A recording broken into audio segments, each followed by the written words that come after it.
So you have 1.3 or 1.4 million subscribers.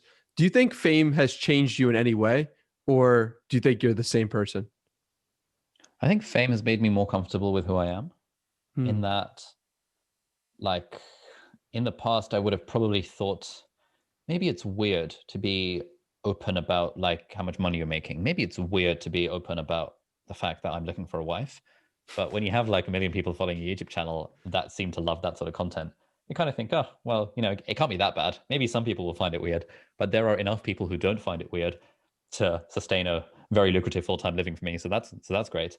Um, I so one of the few types of comment that sort of gets to me in some capacity is when people say stuff like, "Hey man, I've been following your channel since 2017.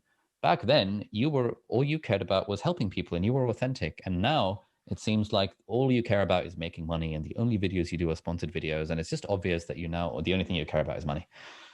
And I often think that there must be some kind of truth to that. Maybe the way I come across on YouTube has changed over time as I've become more famous and more rich thanks to YouTube.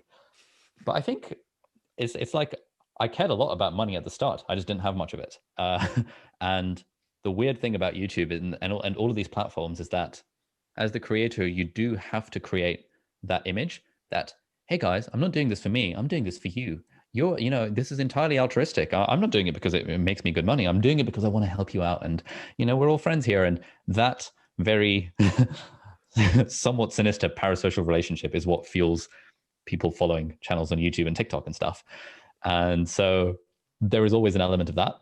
And so, yeah, I probably have been changed in inverted commas by fame. But then people who like my friends from university often comment that, hey, it's great to see how you're still being yourself and still talking about marriage and still being weird, even despite the fame.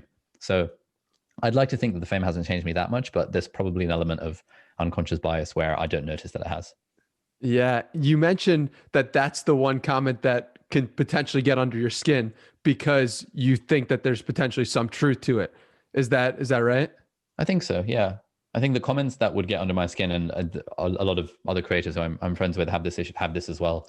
The ones that get under our skin are the ones where we know that there is an element of truth to it.